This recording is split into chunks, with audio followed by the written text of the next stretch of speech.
Studies at Washington University have shown that children with less than $500 saved are 3 times more likely to go to college and 4 times more likely to complete college. Okay. Now, while education isn't the great equalizer, education and wealth building is. So, asset building, talking to parents about saving money for the future. So, Okay. that's the lesson that we're trying to get across through the program.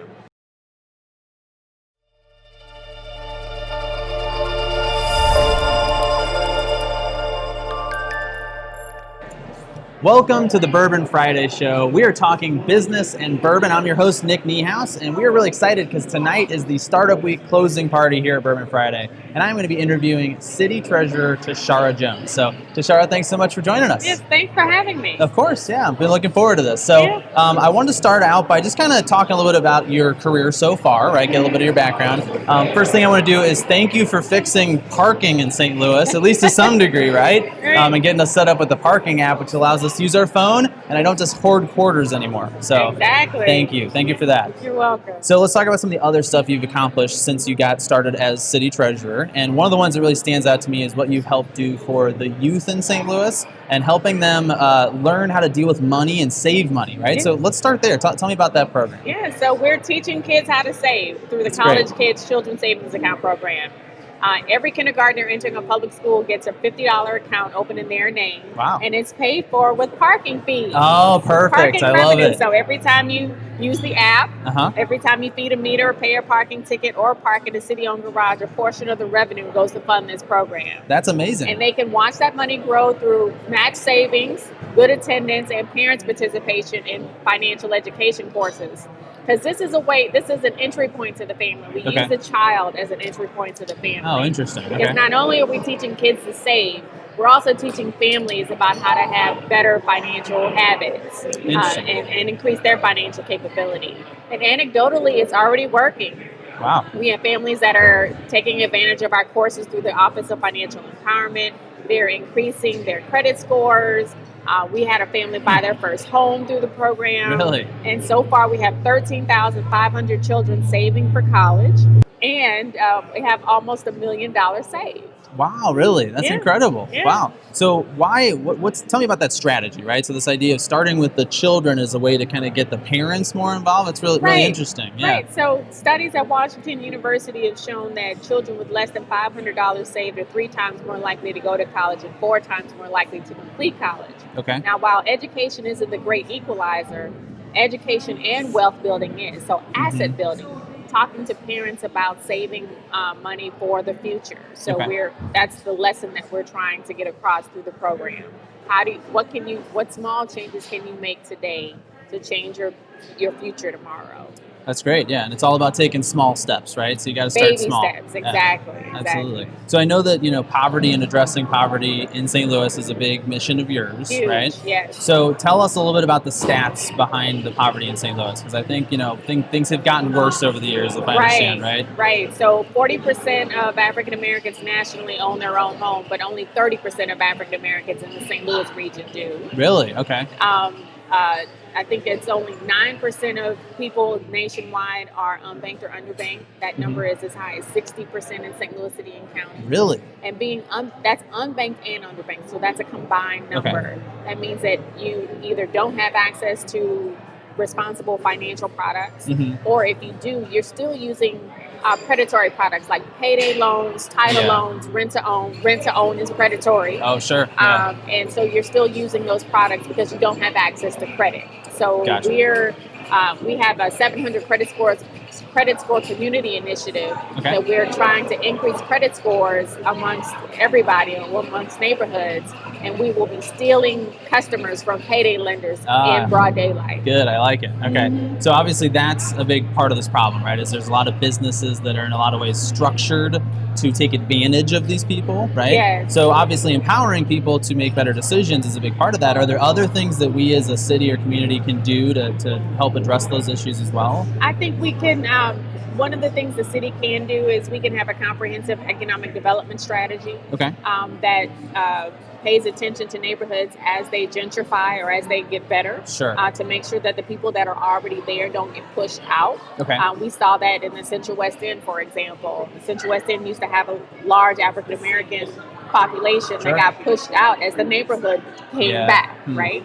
And so what we don't want is for that to happen in other neighborhoods. Of course. So as we go further north, the area around the NGA is considered Old North St. Louis, right?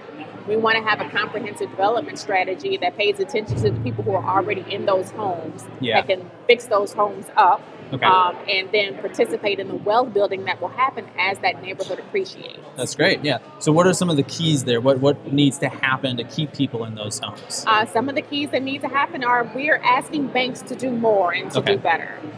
We have relationships with about 13 banks and one credit union, obviously, in the city of St. Louis. And I have been calling each bank in individually to ask them, what are your products for low and moderate income communities? Are you tracking by census data? Because we're tracking your data by census data. And we're showing them the map of where they live. And so every time we show the map, there's a whole host of lending south of Del Mar.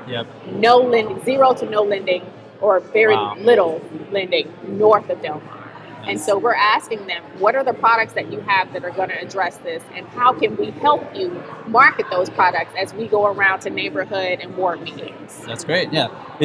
So do you see that as is this a historic problem that's just still here, or are these things still happening for different reasons? Because obviously we know about redlining and a lot of racial tension and a lot of racism, right? Yeah, it's unfortunately the legacy of slavery that continues to plague not only St. Louis, but every major city in the country. And what we have to do is have people in power, in office, that are going to push back on that legacy of slavery and say, this is no longer acceptable. We need to get rid of redlining. We need to make sure that people's homes appreciate no matter what zip code they live in. And then we also need to pay attention to our education system, right? Because education and economic development go right hand in hand. Of course. And if we have a bad or lackluster education system, people aren't going to move into the city. So I think the city needs to be a better partner with our education system, and they're no longer just the school district's issue. We have to be a better partner and make sure that the school district has everything they need, including tax dollars, right? Yeah, well, I was going to ask that, right? Because a lot of the underfunding of education is how it's funded based on property taxes, right? Exactly. And the more tax incentives that we give away to wealthy developers, the less dollars that our school districts have to do their jobs, right? Our teachers are typically the lowest paid in the region. Average teacher salary is about $35,000 in the city of St. Louis versus $75,000 in Clayton. Holy cow! Okay, double, that's right? A huge difference. And we need to make sure that if we do give incentives, we can give incentives away, and we can say, hey, we're going to give you an incentive of this percentage, but we want to make sure that what was going to go to the school district continues to go to the school district. Gotcha. So at least protect the money. Right, for sure. Exactly. Do you think that, I know the city's been using those TIFs and things like that, right, quite a bit to get, and obviously some of it seems to be working. I mean, there's certainly more development. Are we doing too much of it? Should we be cutting it out entirely? I mean, how would you like to see things adjusted? I'd like to see things adjusted in neighborhoods that don't need TIFs. Neighborhoods that are fully developed, downtown, the Central Corridor. Obviously don't need another tax incentive. Sure.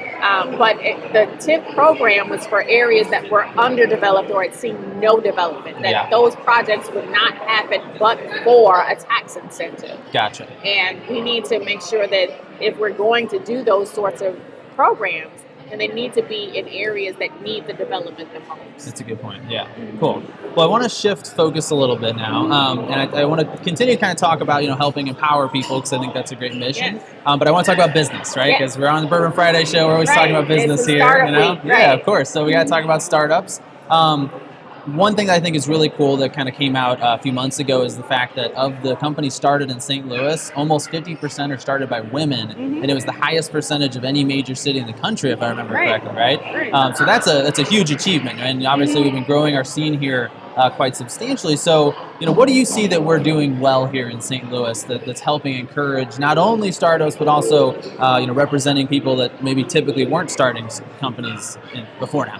Well, I think we're providing a lot of space and opportunity for startups to happen, whether it's Cortex or CIC or Kovo, where we are today, or T-Rex.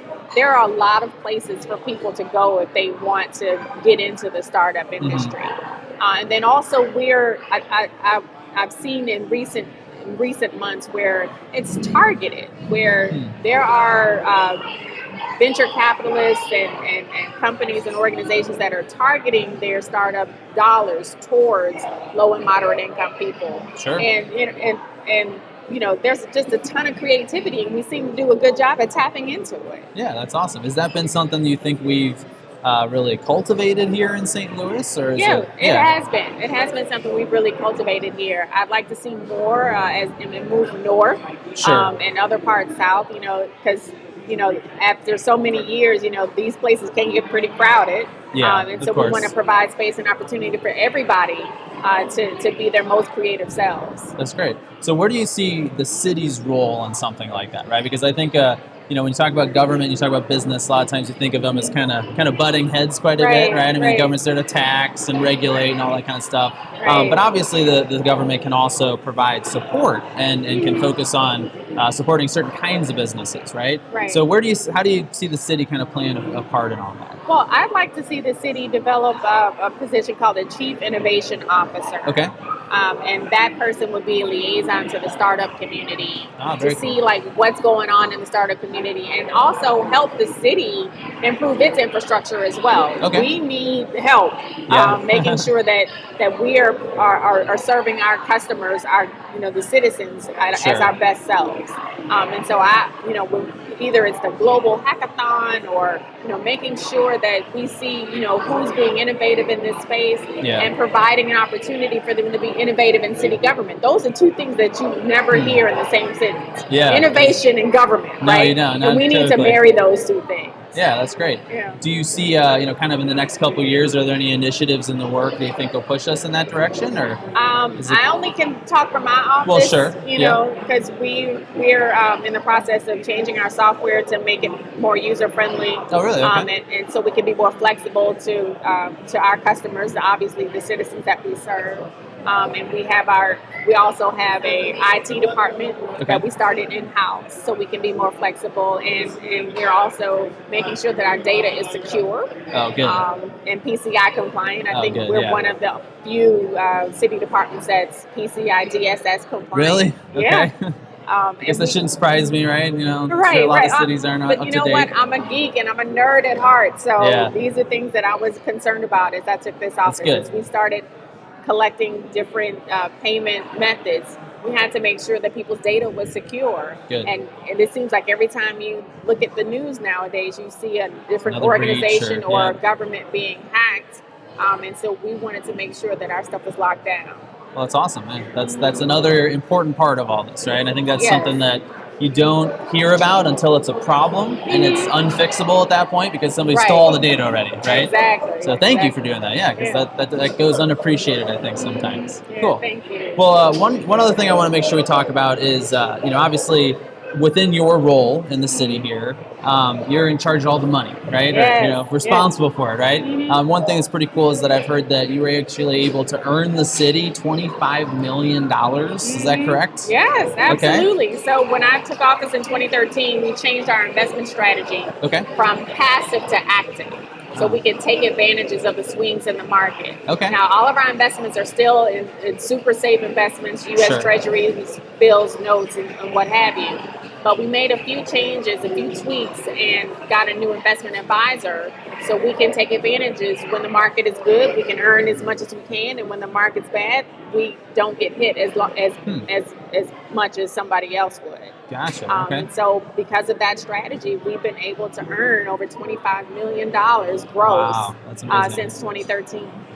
Well, thank you for doing that. Yeah, that's extra tax money we don't have to pay, right? It is. And I think it also leaves, the city had a $23 million surplus. That's great. It's been a long time coming, right? Yeah. And the airport has been able to decrease its passenger fees. Oh, really? As a result of some investment decisions we made for the airport. So we're working. Yeah, that's great. All of this stuff isn't sexy, but we're working behind the scenes. Well, yeah, as I say, the treasurer's office usually doesn't get a lot of attention for sexy things, right? Right. Well, that's great. So Tell me a little bit more about that role, right? Because we're kind of talking about some of the things that you've done in the job, but I think the treasurer job is one that you don't necessarily hear as much about, right? No. So tell me, what are some of the responsibilities that you're working on a kind of day-to-day basis? Right. So the treasurer is the chief investment and cash management officer for the city. We also do the last mile of payroll. So we've taken everybody to direct deposit as well. Oh, nice. Good. And that makes sure that people can get paid earlier. You can get paid as at midnight Thursday night before the Friday payday. Versus if you had a hard check, you still got to go to the bank and deposit it and all those steps. When you're talking about all these unbanked people too, and that's a bigger problem. And we had a bank fair, for people who were unbanked within city employees. Yeah. To make sure that they had a choice in who they chose to put their money with. That's great. We're also the parking supervisor. So of course, one of the first things we did in my first term was improve the infrastructure of parking. So we have smart meters out on the street. We also use Power BI, Microsoft's Power BI. So we literally have heat maps to see in a dashboard that shows us parking patterns of the city with no real customer data, but just aggregate data. Really? And so that helps us. So now we have the data to make smart decisions about where to deploy meters and where to take them up. So we've been able to remove meters. We've removed over 3,000 meters off the streets. Oh, really? Okay. Because it costs more for us to go see what was in them than they were actually collecting. Oh, really? Okay. And so, those things that give us the data to make smart decisions now, rather than just putting a meter out there just because you see a whole bunch of cars parked on the street. Gotcha. So we're able to, work smarter. Much smarter decisions. Yeah, very cool. Well, so I want to ask you this, because we're kind of getting low on time, but it sounds like a lot of what you've done is kind of just updated us to, 2020, so to speak, right? Yeah. Is that something where, did you face a lot of resistance in making some of these changes? I mean, that's one of the things that's always interesting to me about government is kind of how long it can take to do things, right? It can. So what does it take to get some of those things done behind the scenes? It takes leadership to get those things done. And it takes a leader that says, this is the direction that we're going to go. And we would appreciate if you're going to be on board with us. And there are some in my office who weren't on board and they jumped off the rainbow, as my mentor likes to say. But it's important for us to make sure that we're giving the best service that we can to the citizens of St. Louis, because you pay our salaries, either through parking fees or through taxes, right? And so government should serve the people and not the other way around. And so when we upgraded our infrastructure, it was almost like a no-brainer that we had to do this in order to be a better servant. Gotcha. So focusing on serving your customers. Exactly. I love it. That's what we do too. So yes, good stuff. Absolutely. Cool. Yeah. Well, we're almost out of time, Tishaura, so I'm going to do one last thing here, and I really appreciate you being with us today. What we're going to do now is we're going to invite the founder of Bourbon Friday himself, Eric, onto the show. And Eric always selects a bourbon for the guest, so he's going to tell us why he selected the bourbon this week. So, what do we got here? We have Weller Special Reserve. And the reason I picked this isn't necessarily because of Weller, but it is maybe the first time we'll talk about him, Pappy Van Winkle. Oh, okay. So Weller started out, before Prohibition and all of that.